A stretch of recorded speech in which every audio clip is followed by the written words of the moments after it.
Today's sanctions are another step in the policy of pressuring the Maduro regime to allow Venezuela to escape from its terrible crisis through free and fair presidential elections. There will be more steps and further pressure in the coming weeks and months. The United States remains firmly committed to the people of Venezuela and to the cause of freedom there. And as we saw when President Guaido received an ovation during the State of the Union message, this cause has bipartisan support in the United States. We look forward to the day when Venezuela is free and all our sanctions can be lifted. Until that day comes, the pressure will continue and it will build steadily.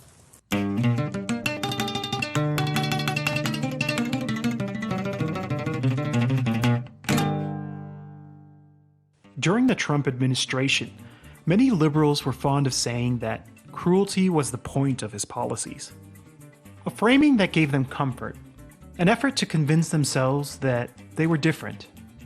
But if there's a realm where conservatives and liberals have more in common than either would probably like to admit, it's in the area of foreign policy. Elliot Abrams, in the clip you just heard, says as much, boasting about the bipartisan support for opposition leader Juan Guaido. Perhaps the perfect illustration of the bipartisan consensus in Washington is the illegal and immoral sanctions against Venezuela.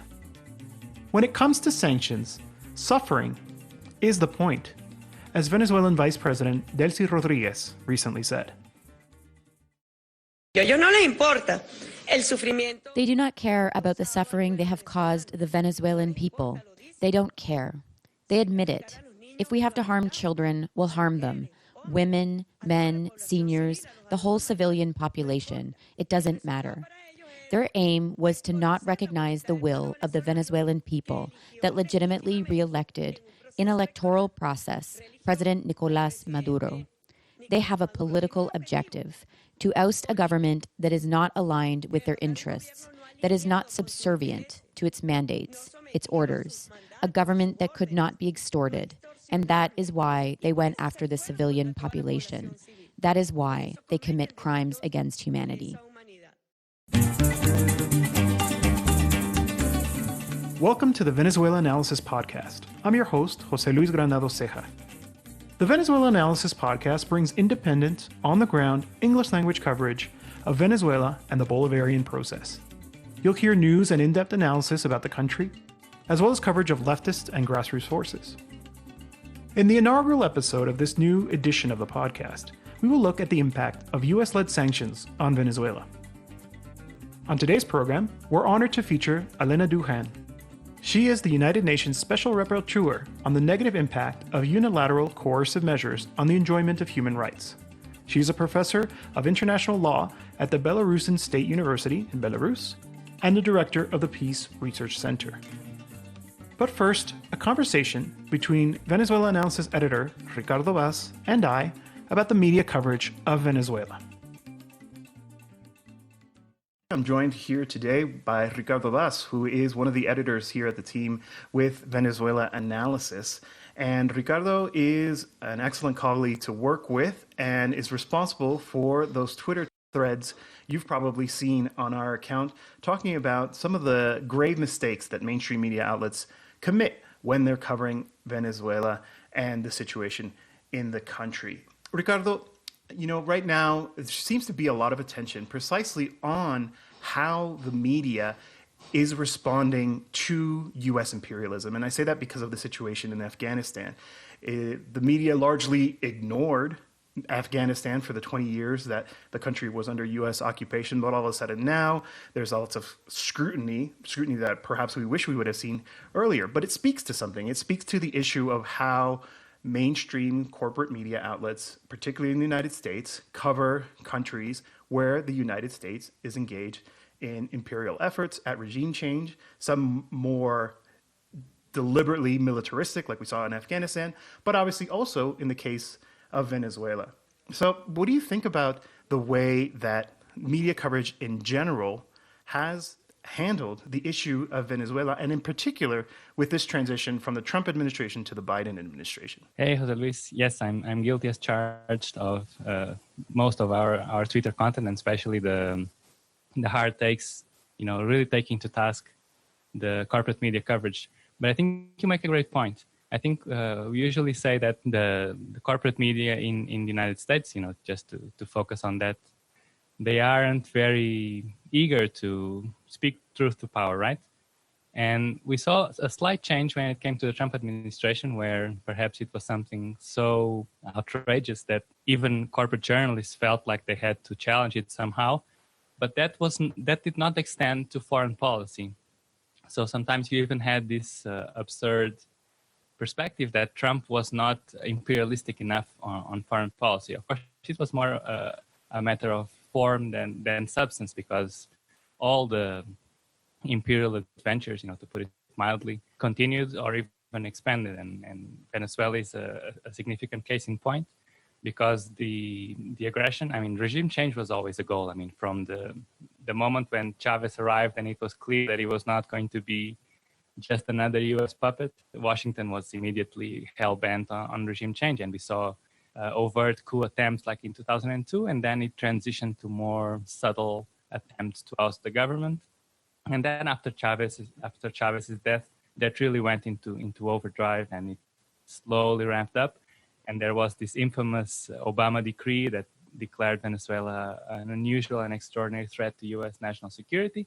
And that was, legal with lots of air quotes, because it's not really legal, the basis for the economic aggression that we saw later on, which really took off with Trump. And even though, as I was saying before, the media was eager to challenge Trump on some things, on Venezuela, it was far from the case. There was an overwhelming endorsement of attempts to overthrow the Maduro government. There were lots of false narratives just, spread, and then you have this very well-known technique that if you repeat a lie often enough, it just becomes accepted and it becomes background. You create this background of lies on which you can build more falsehoods. And that was basically why you saw this sanctions policy. So, starting really in 2017, the US Treasury Department levied lots and lots of unilateral measures that have had a devastating impact on the Venezuelan economy, and by consequence on the Venezuelan people, with little to no questioning from the media. And in that sense, it has been our role here at Venezuelanalysis to challenge that and explain what the sanctions are really doing. Perhaps we can get into some specific examples of how the media tries to conceal and in a very biased way minimize the effects of sanctions. Yeah, that's the part that I find interesting, is that, media outlets invariably have to also, to some degree, protect this image of themselves as being impartial. So they're not so insidious as to some of the, more ludicrous assertions that you sometimes see in the media, but they use sort of sneaky tricks, for lack of a better term. What are some of those tricks they use to try to mask what's actually happening in terms of US policy towards Venezuela? Yeah, I think tricks is really the right word. There are very, underhanded, euphemistic ways to talk about US sanctions. In the very beginning, they used to say that these were just sanctions against high-ranking officials. So, we're leaving the 30 million Venezuelans safe, but, Maduro and these Sunnis cannot get away with, whatever they're being charged with. It's important to say that these things never need to be proven, right? There was a very interesting time, and I wrote an article about this for FAIR, when Trump was alleging election fraud, and the media was outraged because he was saying this without any evidence. And yet at the same time, or roughly at the same time, there was a legislative election here in Venezuela where they were more than happy to say that there had been fraud without needing any evidence. So this is really the only country in the world where election fraud can just be, peddled without any need to back that assertion. So that was the beginning, saying that the sanctions were just against high-ranking individuals, when they were really starting to target the whole economy, and especially the oil sector. And then the tune started to change, and the media started to say that, the sanctions are meant to pressure Maduro. And pressure is really a very euphemistic way say that, where the sanctions are meant to generate suffering for the entire population in the hope that either it will force the government to surrender or it will trigger a coup or whatever that may be. There was a period towards the end of the Trump administration when some mainstream outlets, not only in the US, but for example, Deutsche Welle in Germany, started to take stock of the damage that sanctions were doing. I mean, and this was no secret. For example, this report, there was a very important report by the Center for Economic and Policy Research, and this was in mid-2019. And they were already said at the time that sanctions had caused at least 40,000 deaths. So it was really a deadly policy. There's no other way around. So for a time, you could see corporate journalists start to question the effects of sanctions, but always in this perspective of whether they had achieved their goal or not, whether the suffering was worth it or not, going back to this famous or infamous quote by Madeleine Albright on whether the deaths of 500,000 Iraqi children had been worth it or not. But then, once Biden came into office, that really went out the window. And, if the mainstream media was somewhat open for a short window to question Trump's policy, they were more than on board with Biden just keeping the same very harsh measures in place.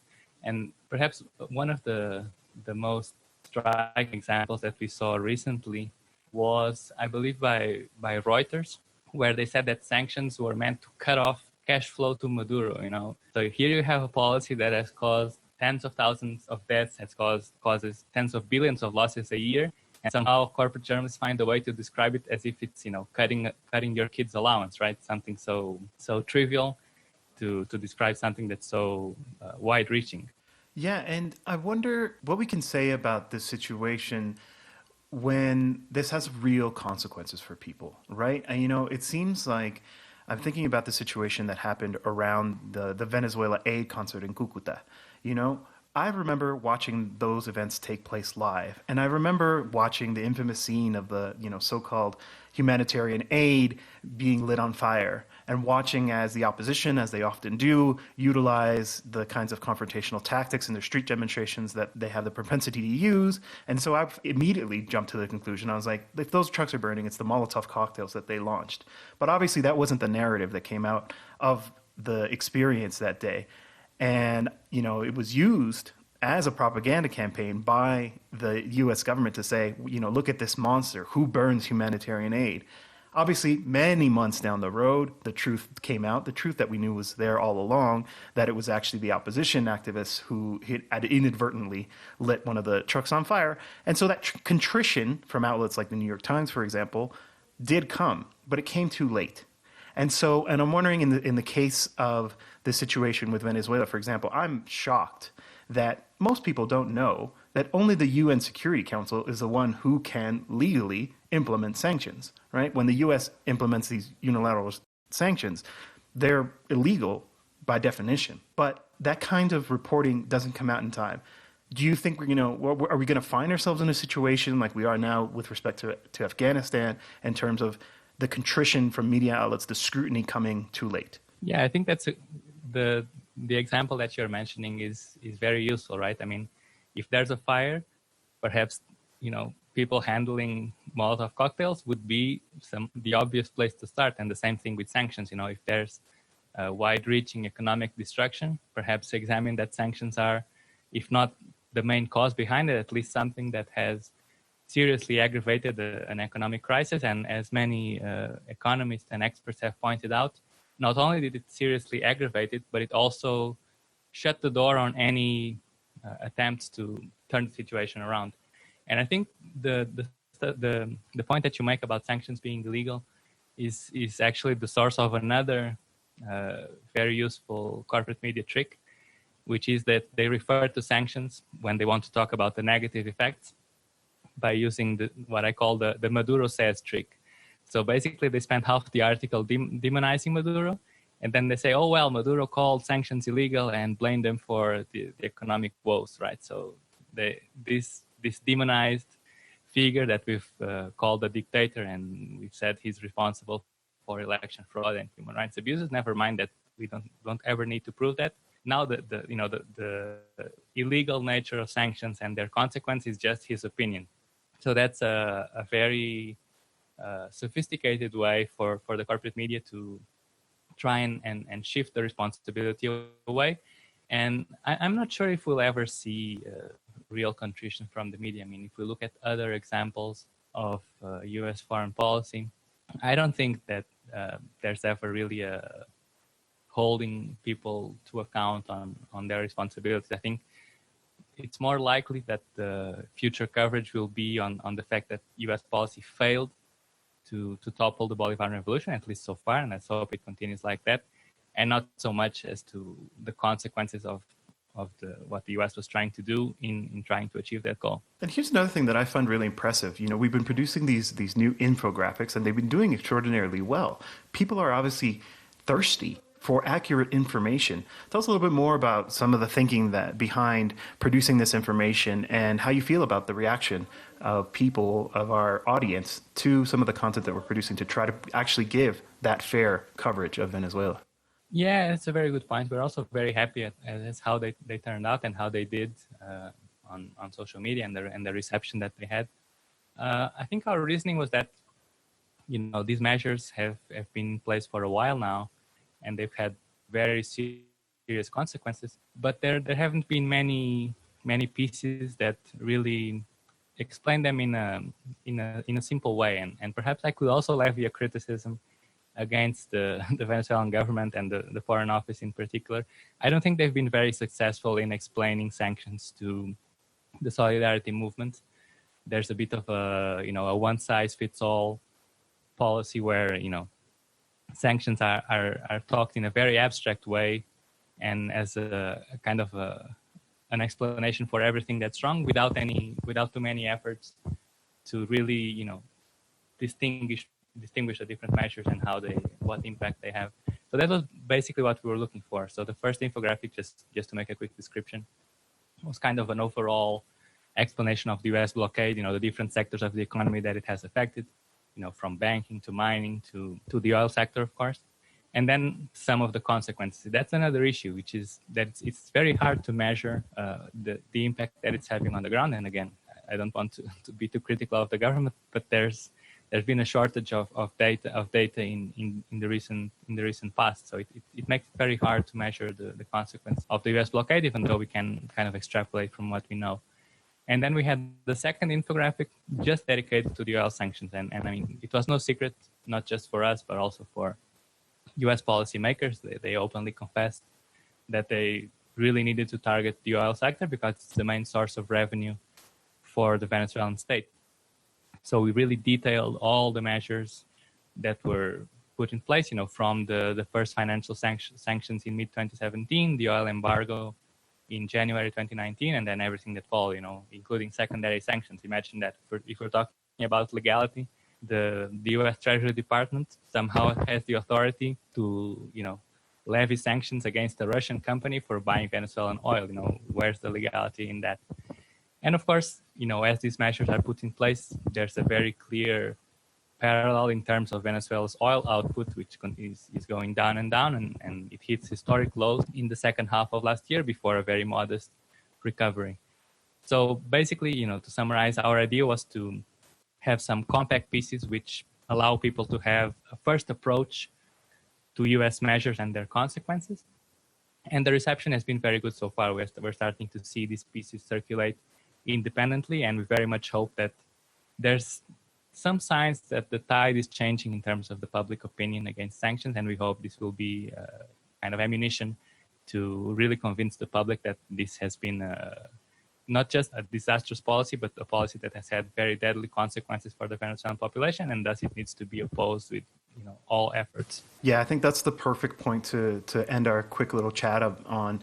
I think people, and I agree that I think the Venezuelan government itself has not done a good enough job of really conveying the fact that there are people on the receiving end of the effects of these sanctions. There's a very real suffering that is happening. There are very real consequences to these policies that make it so that people have difficulty finding the diesel to get to work, finding the equipment necessary to meet their medical needs. To your second point about the second infographic, right? Like, I don't know how you can't view the sanctioning of the number one export commodity the way that they have as anything but a crime against humanity, because it ends up really causing such immense suffering to the people of the population. There isn't, I think, enough of appreciation that the people paying the price are Venezuelans and people living in Venezuela.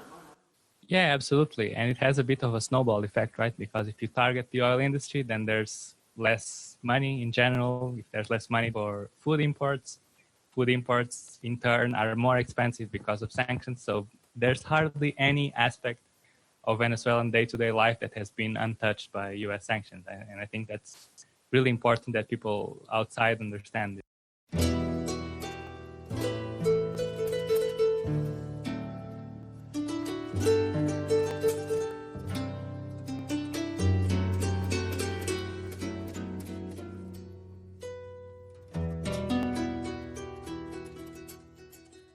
With news that the extremist and recalcitrant elements of the political opposition intend to take part in regional elections this coming November, it would appear that we have reached a critical juncture in Venezuelan politics. The democratic credentials of the opposition, even the so-called moderate opposition, were always dubious, however. The opposition cried fraud in every election they did not win. Hardly unsurprising considering how Hugo Chavez upended politics and left the opposition without a base. Save for the political and economic elite that my colleague Ricardo Vaz described in a recent piece as being driven by, quote, a racist elitism that saw running the country as a birthright taken away by a low-class populist, end quote. This attitude led them to pursue a long series of increasingly absurd and ultimately unsuccessful schemes to recoup what they considered their birthright, including coups, mercenary invasions, and insurrections. The opposition's embrace of Washington's pretend presidency definitely takes the cake. But the US miscalculated. Hardly surprising considering they were relying on information from their desperately out-of-touch allies inside Venezuela. Despite Washington throwing all of its diplomatic weight behind Juan Guaidó and a very real economic crisis affecting the lives of working-class Venezuelans, Guaidó failed to ever really exercise any real political power. That doesn't mean, however, that his pretend presidency did not have real consequences.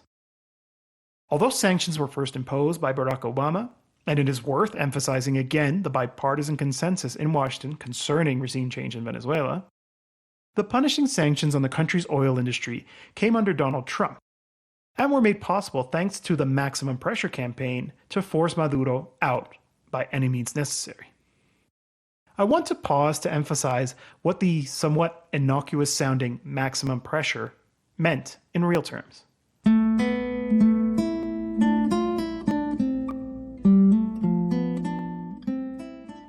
$8 billion in frozen assets abroad. A massive drop in revenue from oil, estimated to be as much as $30 billion per year. A 69% drop of imports of goods and services. Nearly a third of the population suffering malnourishment, 300,000 chronic disease patients without access to services, and a massive deterioration of public services and infrastructure. We recently published 2 infographics breaking down Washington and its allies' economic aggression against Caracas, and the targeting of the oil industry in particular. I encourage everyone to visit our website to learn more. In short, these sanctions have produced immense suffering. Indeed, as we heard at the beginning of the program, that was their aim. It is for this reason that it is a welcome sight to see 19 US House Democrats demand that the Joe Biden administration lift broad and indiscriminate sanctions against Venezuela and support ongoing dialogue efforts being held in Mexico City. Even the US Government Accountability Office noted that, quote, US sanctions have likely contributed to the country's steep economic decline, end quote. They're not alone. A group of UN independent experts recently made the call, quote, the punishment of innocent civilians must end, end quote. They asked countries that impose unilateral sanctions to withdraw them, or at least minimize sanctions to guarantee the rule of law and that human rights are not affected. For more on this, we bring you our interview with Alena Douhan, one of the signatories of that letter. the situation with application of unilateral sanctions today is very complicated due to the fact that the scope as well as types, means, and forms of unilateral sanctions is expanding a lot. And therefore, we shouldn't speak about unilateral sanctions as a sort of absolutely similar activities. They all are different, and in the situation of Venezuela, we speak about the variety of unilateral measures taken to Venezuela. So we shall speak first of all about the sectoral sanctions applied against the specific sectors of economy of Venezuela, like, for example, mining or oil industry, as well as transportation system and so forth. We shall speak about the broad scope of so-called targeted sanctions imposed over specific individuals as well as main companies of Venezuela, which basically prevent any transactions with participation of these companies and these individuals. We also shall take into account that quite a lot of governments, like, for example, the United States, has announced that they do not recognize President of Venezuela as being able to represent the state. And as a result, they imposed a number of sanctions over Venezuela state officials because of their position ex officio. And therefore, it makes it very complicated for these state officials to represent Venezuela in various sorts of international relations, including while, for example, the most recent case bargaining in getting access and being able to use the funds of Central Bank of Venezuela or to have the Venezuela funds unfrozen in other banks. When we speak about sanctions imposed against Venezuela, we shall also speak about the frozen assets of Venezuela companies as well as of the government in various states. But beside the direct sanctions, we also need to take into account that all the consequences of all these, about which I will speak a little bit later, are exacerbated by the fact of overcompliance.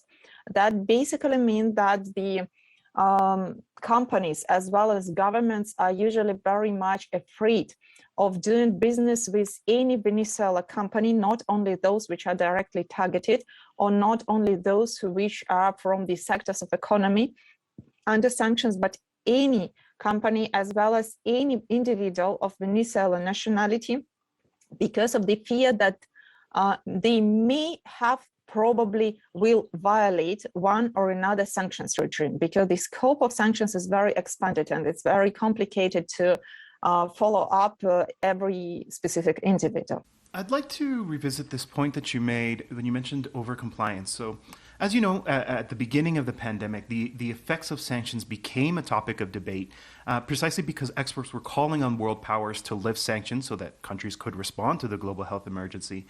And while you note in your preliminary report that there were steps taken in early 2020 to minimize the humanitarian impact of the pandemic, recently we saw Venezuelan Vice President Delcy Rodriguez hold a press conference where she detailed some of the various instances where the sanctions have affected the country's ability to attend to the pandemic due to the result of what you described previously as overcompliances, banks afraid to handle transfers, freezing funds, moving funds. And so the United States, which is one of the countries that is issuing these sanctions, insists that it doesn't block activities and financial transactions related to humanitarian aid, but we've seen evidence to the contrary. What evidence have you seen to the contrary? When we speak about the problem of overcompliance, unfortunately, this problem is growing with every day today. And as I mentioned, that happens because, first of all, the policy of secondary sanctions, when companies which try to deal with in one way or another with already sanctioned companies are themselves targeted, plus with the policy of development of civil and criminal punitive legislation to make accountable companies or individuals, the nationals of the countries which impose sanctions as such. And today, there are usually a number of countries which impose sanctions in one way or another over a specific country or a specific sector of economy of a country. And that's why for an average company, it's very complicated to identify what is the exact scope of sanctions imposed against a specific country. And I discussed this situation with a number of NGOs, and they said that it's nearly impossible as a result to identify what exactly is happening, because new sanctions are adopted every day, and it's necessary to have enormous human resources and naturally financial resources to be able to identify every day who is targeted and who is not targeted. And moreover, it's possible to identify in today, but while you're doing a transaction, situation will change, maybe tomorrow or in a week. And therefore, banks have already faced enormous charges. Probably the highest one which has already existed was $9 billion. And as a result, they try to choose the zero risk policy in doing any bank transactions. So the banks were the first one which got scared because of that. The company themselves usually also become scared because the transactions may be blocked by the banks, and moreover, they also do not have necessary capacities to identify with whom they can deal with or can't deal with every day, and they have no guarantee that the situation will stay the same tomorrow. And here I speak about all sorts of companies, not only public, but also the private ones. I have been reported, for example, that the suppliers of medicine or food reject to deal with companies from the targeted country, like, for example, Venezuela, because of the fear of secondary sanctions, or because of the fear of being subjected to criminal or civil liability. All these results in the enormous extraterritorial effect of unilateral sanctions, and also in growing overcompliance with application of sanctions. I would refer here to the recent study which was done upon request of the European Parliament, and the European Union did a statement that the European companies are affected a lot by application of extraterritorial application of the United States sanctions and growing overcompliance with that. Although it's necessary to take into account that the European Union itself and no state of the European Union is subjected to, for example, sectoral sanctions. So only the institutions which have been affected, they have mostly been affected by the secondary sanctions, if any. And it's necessary to recognize that today, unfortunately, extraterritoriality and overcompliance is a part of reality of application of sanctions. In the course of doing my job as a mandate holder, I interact with a lot of humanitarian non-governmental organizations involved in the delivery of humanitarian aid. And all of them are absolutely unanimous in saying that humanitarian exceptions are ineffective, insufficient, and can't be implemented in reality because of variety of reasons. First of all, it's traditionally very complicated to get a humanitarian exceptions license. Bigger humanitarian organizations can sometimes still do that because of having these sufficient staff. But the smaller ones say that it's just impossible to get it because it's necessary to fill so many papers and to know the procedure so well that they just can't do it because of the bureaucratic reasons. Secondly, humanitarian exceptions mostly refer to the minimal scope of goods, so they refer to food and medicine, but even food and medicine can't be received within that, or can hardly be received. Humanitarian exceptions usually do not refer to the medical equipment, and they do not refer to reagents or to maintenance of critical infrastructure like electricity, water supply, and many other. Moreover, when I discussed the situation with humanitarian organizations, they say that even if they manage to get a license from one country, it doesn't mean that it will be possible for them to do bank transaction or to deliver humanitarian good, because some other bank may block the money transferred regardless of the existing license. That's why this mechanism is non-functionable, unfortunately. It seems that in the coverage, when we're talking about unilateral coercive measures or sanctions, that there isn't a lot of discussion about its humanitarian or human rights impact. And so, what needs to be done so that there's a greater understanding of how these measures ultimately do lead to a humanitarian and human rights impact? Indeed, you are absolutely right. There is a definitely not sufficient discussion in the problem. However, some attention started to be paid to the problem, and that's why, for example, my mandate has been established in 2015 to analyze the situation, to collect facts, and to bring attention to the problem, and to develop necessary documents or recommendations to all the stakeholders. I believe it's necessary, as I said, to assess the legality of any action taken by states. Secondly, it's necessary to use the existing means of dispute settlement rather than sanctions if countries have some sort of discrepancies in their relations. And here I'm speaking about all means, starting from negotiations up to the use of the judicial international institutions of different sorts as regards, for example, situation of sanctions.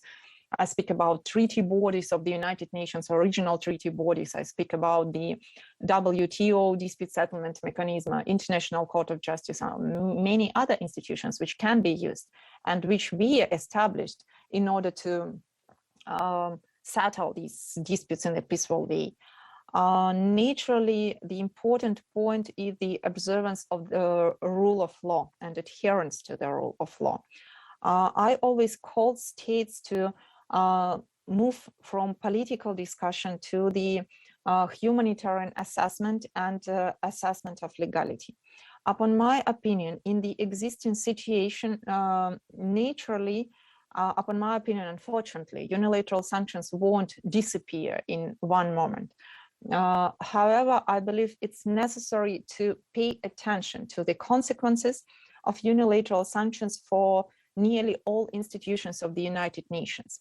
For example, the World Health Organization and the COVID crisis is a good example of the importance of that, because today we are speaking about the problems of buying vaccine, COVID vaccine for the countries which are under sanctions. And at the beginning of the COVID crisis, I have been reported about impossibility to deliver humanitarian aid in the countries because the delivery companies or transportation companies just rejected to do any delivery, for example, to Cuba because of the fear of sanctions.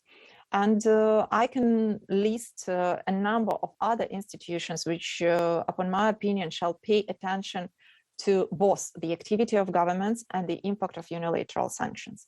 Another sphere which is important is the humanitarian monitoring, which I hope will start to be done more actively by humanitarian non-governmental organizations. And their role is very important because they work in the field much more than any other institution. And I also hope that the United Nations organization will involve some of its institutions, like, for example, OCHA, in this sort of monitoring. You placed great emphasis on the need to observe the rule of law. But unfortunately, we've seen that there has been the imposition of certain sanctions regimes, unilateral coercive measures that don't meet the criteria. So is it necessary to build systems of accountability at the international level in order to avoid these kinds of scenarios from playing out?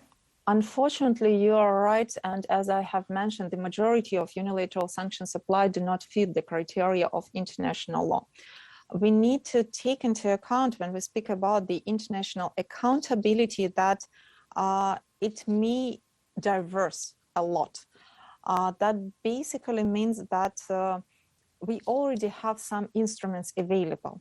Beside the international adjudication, which I have already mentioned, and I can cite, for example, the cases in relation between the states like Qatar, Saudi Arabia, Egypt, Bahrain, and United Arab Emirates, which has been had in a number of international bodies.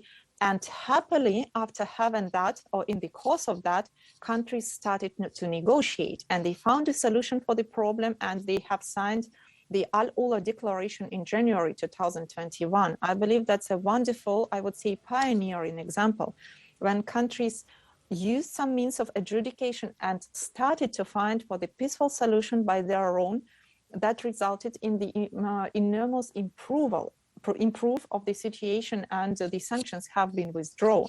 So I hope that the other states will follow this example. As I also said, these judicial mechanisms shall be used. There is now a case brought by Iran to the International Court of Justice. There is a case brought by Venezuela to the International Criminal Court.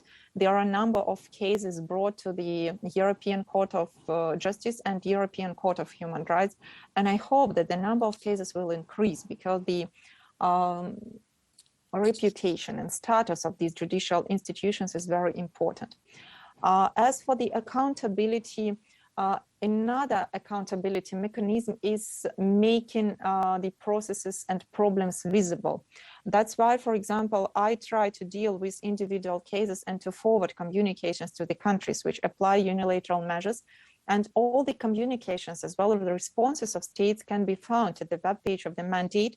So it makes the problem visible, and it basically usually not very comfortable for the countries when they are addressed in this way, with references that maybe human rights have been affected by the activities. But we also need to take into account that the mechanisms of international responsibility do exist. We have law of international responsibility at the level of international customary law, and these mechanisms can also be used. I believe that, unfortunately, today, establishment of certain specific extra accountability mechanisms for victims of application of unilateral sanctions is still a matter of very far away future. I see that countries are still not able to agree on the points about unilateral coercive measures. And a good illustration is the disputes which appear every time when the issue of unilateral coercive measures is discussed at the United Nations level. Sanctioning states refer to the fact that measures they apply are absolutely legal and humanitarian exceptions are sufficient, and the countries under sanctions refer that they are absolutely not legal. So I would say that we need to start looking for the consensus now, and it will help them to bring situation back to the rule of law and to guarantee human rights. And it is the only way which can permit us to start speaking about the international accountability in the future, because you can't establish accountability mechanism only with a group of states. They shall be of the universal nature. So I have one final question for you. Oftentimes, the work of the special rapporteurs ends up crossing over into a more overtly political realm. And I mention that because I want to know what you say to critics, including elements of the Venezuelan opposition, who said upon publication of your preliminary report that it was, quote, regime propaganda. That's an interesting question. I believe that I face the same statements or accusation every time when I forward any communication or do any statement. I need to say, first of all, that I'm not a political scientist and not a diplomat. I'm just a lawyer. That's why my approach to the mandate is to collect the facts, to verify the facts, and to provide a legal assessment with naturally references to the international legal norms. I do not do political statements because, as I said, I'm a lawyer. My approach to the work, and basically it's absolutely in accordance with the code of conduct of special rapporteurs, is to collect materials from all possible sources. When we speak about the country visit to Venezuela, it's necessary to keep in mind that information even before the country visit took place, I published the open call for contributions and welcomed information from all possible sources about the impact of unilateral sanctions on Venezuela. I need to say that I received more than 80 responses from all interlocutors, both governmental, opposition, NGOs, civil society. Naturally, I received information from the government, and I requested information from the government as well. Secondly, during the visit itself, the visit consists of two main parts. Some meetings take place with the governmental institutions or public institutions, but some other are done with the opposition groups, civil society, and other interlocutors. And if the first part, so the governmental meetings and public institutions are organized by the government, the second part is organized by the United Nations, the office in the field, and as well as the United Nations Office of Human Rights. These very strong requirements while doing a country visit, and that's not about online mandate only or the visit to Venezuela only. That refers to the behavior of all the special rapporteurs when doing a country visit, is to verify every fact we have.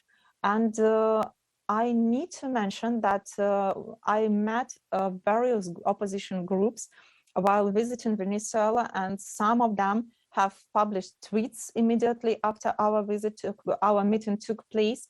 I visited various groups of civil societies like trade unions, doctors, professors, church, NGOs of various types, and many other. I talked to people at the streets. And all the facts which are cited in the report, preliminary findings, as well as all the facts which are cited in the final report, which generally speaking will be delivered at the Common Human Rights Council session in September this year, they are verified from all, both governmental, non-governmental sources and many other. And as concerned the number of meetings, I can say that around 40-45% of meetings during the country visit to Venezuela have been organized by the government, and more than 50%, so around 55%, 60%, were the meetings with civil society organized by the United Nations. Thank you so much for your time. We've been speaking with Alena Douhan, who is the Special Rapporteur on the negative impact of unilateral corrective measures on the enjoyment of human rights. Thanks a lot. Thank you for joining us for our inaugural episode. Remember, our on-the-ground work is 100% funded by readers and listeners. Please consider making a one-time donation or becoming a subscriber by visiting our website. You can also support us on Patreon. Be sure to visit us at Venezuelanalysis.com for regular news and analysis on all things Venezuela. We're also everywhere on social media, from Telegram to Instagram, and of course on Twitter. This podcast is a new endeavor for us. If you enjoyed the program, please share it with your friends and leave us a review if you can. We'll close today's episode with a song from Venezuelan artist Sandino Primera, son of the legendary communist singer and songwriter Ali Primera.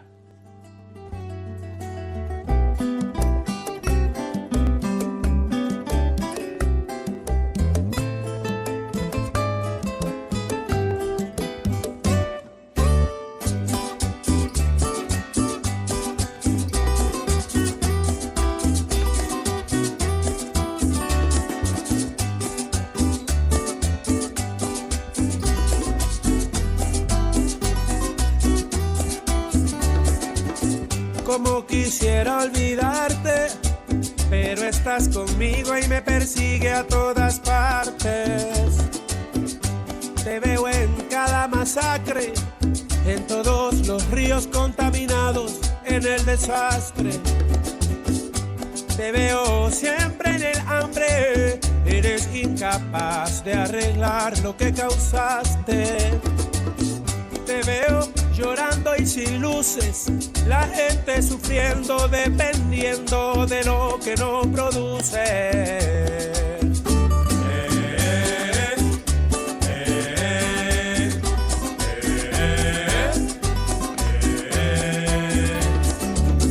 Te siento siempre conmigo, aunque yo me oculte, vas y encuentras mi camino.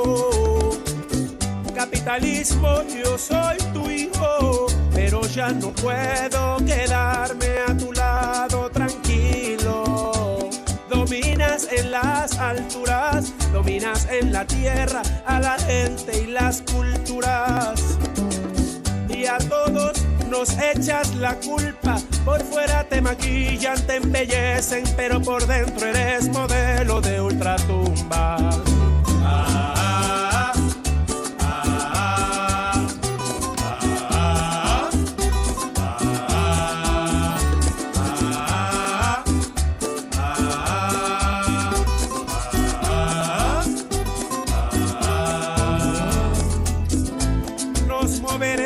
Paso a paso, a tu lado todo hasta irnos alejando de ti. Porque ya te entendimos, porque nos entendimos a nosotros mismos, así fue que te vimos. Andabas escondido en nosotros, sí, pero te hemos descubierto, sí. Todo lo que toca se corrompe, sí.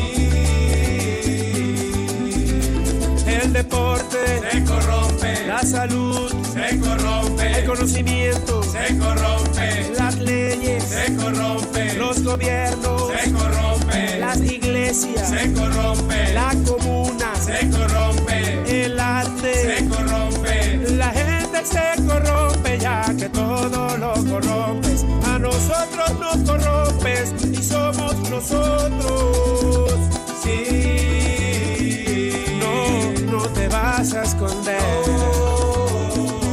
sobrevives en nosotros, sí, no nos vamos a esconder.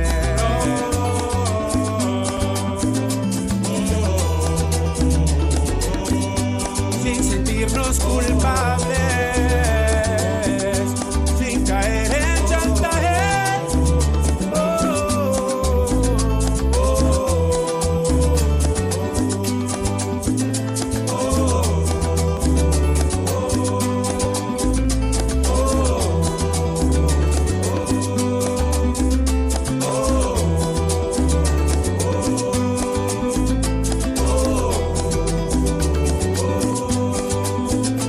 la guitarra se corrompe, el bajo se corrompe, la percusión se corrompe, el cuatro se corrompe, las voces se corrompe.